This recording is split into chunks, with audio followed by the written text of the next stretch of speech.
এটা চায় আসলে দুটো কারণ। এক নম্বর কারণ হলো তারা সমাজে আরো বেশি প্রভাবশালী হতে চায়।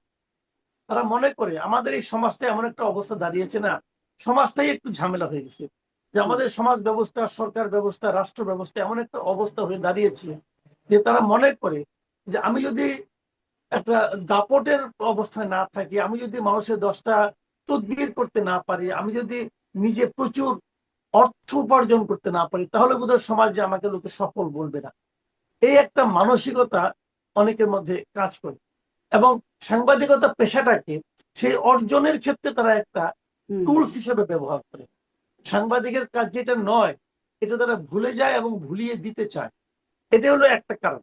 এই আকাঙ্ক্ষা থেকে সেটা করে। আপনি নিজে অনেকদিন সাংবাদিকতা করেছেন, আপনি এটা বুঝতে না পারার কোনো কারণ নাই, কারণ আপনি যেখানে করেছেন সেই অফিসেও হুম, এ ধরনের প্রচুর ভিত্ত আপনি দেখেছেন, সুবেশধারী ভিত্ত। আপনি দেখেননি এটা আপনি বললে আমি বিশ্বাস করবো না ভাই। হুম, আপনিও দেখেছেন, আপনার সেই অফিসেও ছিল, অনেকেই ছিল, অফিসে বিশাল দাপটের লোক, ওখানে যে দেখবেন হাত কসলাচ্ছে, কাচুমাচু করছে, এরকম দৃশ্য আপনি দেখেছেন ভাই। কাজেই তারা কেন করে? তারা ওই যে বিশাল অর্থ উপার্জন করে। একজন একটা সাংবাদিকের হুম, কত টাকা থাকা উচিত আপনি বলেন তো? একজন সাংবাদিকের বেতন কত টাকা পায়? আপনি চাকরি করেছেন, আপনি জানেন কত টাকা আপনি বেতন পান। যে বেতন দিয়ে ঢাকা শহরে সংসার চালানোর পর আপনার 3টা গাড়ি থাকবে, ঢাকা শহরে বাড়ি থাকবে, বিদেশে বাড়ি থাকবে, জি, এটা কি ভাই? টাকা একটা জিনিস মনে রাখবেন, টাকা কখনো আসমানি উপায়ে আসে না। টাকাটা আপনাকে হয় অর্জন করতে হয়, নয় ছিনতাই করতে হয়, নয় চুরি হুম, করতে হয়। তারা ওই কাজগুলি করেছে। এই জন্যই তাদের মধ্যে প্রতিযোগিতা। মনে করেন পায় একজন, 10জন ট্রাই করে, যদি আমি পাই, যদি আমি পাই। কেউ ফার্স্ট হয়, কেউ সেকেন্ড হয়, থার্ড হয়, বাকিরা ওই ফার্স্ট সেকেন্ড হওয়ার জি, জন্য চেষ্টা করতে থাকে। এটি হলো মূল কারণ। আর জি, আমি এখানে স্পষ্ট। বিপরীতে যে কথা প্রথমে হ্যাঁ, বলেছিলেন, ওটার উত্তরটা শেষ করিনি। সেটা আচ্ছা, হলো শেষ আপনি করুন। জানতে চেয়েছিলেন যারা আমন্ত্রণ করেছিল তাদের কি অ্যাটিটিউড ছিল। হুম, হুম, তাদের অ্যাটিটিউডটা আমার কাছে একেবারেই নতুন লেগেছে।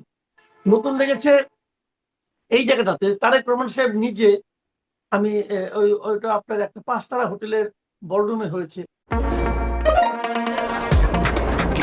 শুধুমাত্র সিটি ব্যাংকে অ্যাকাউন্ট থাকলেই করতে পারবেন গুগল পে। তাই অ্যাকাউন্ট খুলুন আজই। যে প্রশ্নটা আমি বরাবরই করি, এনসিপির ক্ষেত্রে করেছিলাম, যে এই ধরনের অনুষ্ঠান 5 তারা হোটেলে করতে হয় কেন, এই বিপুল খরচ হুম, কে দেয়?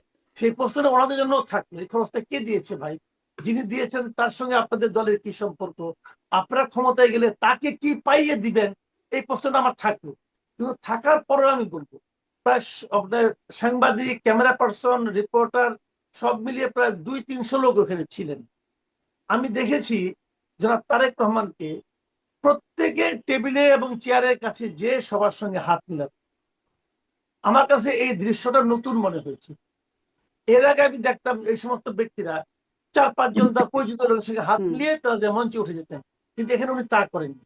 এবং আমি দেখেছি যে ক্যামেরা পার্সনদের সঙ্গে উনি হাত মিলিয়েছেন এবং তাদের সঙ্গে কুশল বিনিময় করেছেন। হুম, এটা আমার কাছে নতুন লেগেছে।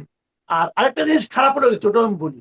সেটা হলো, আমি একটা মানে হুম, ওই দৃশ্যপটে একটা বর্ণনা দিচ্ছি আর কি এই কারণে। জি, জি, সেটা হলো যে আমি দেখেছি যে ওনারা দাওয়াত করেছেন, কিন্তু মঞ্চের সামনের প্রথম 3টা রোতে যারা ছিলেন তাদের ম্যাক্সিমামই ছিলেন ওই দলের কেন্দ্রীয় নেতৃবৃন্দ।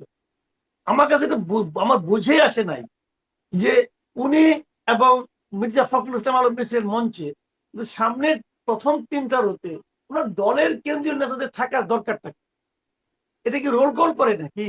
যে আমার নেতাদের মধ্যে কে কে আসলো না আসলো, কে উপস্থিত থাকলো না হুম, থাকলো, এটা একটা খাতার মধ্যে রোল কল করেন উনি, তা তো আর করেন না। এদের কাজটা কি এখানে আমি বুঝলাম না। বরঞ্চ ওনারা থাকাতে যারা নাকি জেনুইন সাংবাদিক তারা সব পেছনে পড়ে গেছে, তারা সামনে বসতে পারে নাই। এই জায়গাটা আমার কাছে দৃষ্টিকটু লেগেছে। আদারওয়াইজ প্রোগ্রামটা ভালো। তারেক রহমান একটা চমৎকার বক্তব্য দিয়েছেন, বক্তৃতা দিয়েছেন। হুম, উনি কি বলেছেন তার চেয়ে বড় কথা ওটুকু বলি, যে উনি পুরো বক্তৃতার মধ্যে একবারের জন্য বিগত সরকারের, বিগত শাসকের, অথবা অন্য কোনো শাসকের, অথবা অন্য কোনো রাজনৈতিক দলের কোনো সমালোচনা ওনার মুখে আমি শুনতে পাইনি। উনি কেবল এটাই বলেছেন যে দেশটাকে কিভাবে সামনের দিকে অগ্রসর করতে হবে ওনার পরিকল্পনাটা কি জি সেগুলি জনাব কয়েকটা মাসুদ কামাল পরিকল্পনা ওনার যে আছে। পরিকল্পনা সেটা নিয়ে আমি আরেকটু বিশেষ করে আপনাদের দুজনের সাথে কথা বলতে চাই। তার আগে আলাউদ্দিন মোহাম্মদ আপনার কাছ থেকে একটু শুনি যে কেমন মনে হলো তারেক রহমানের কথা শুনে।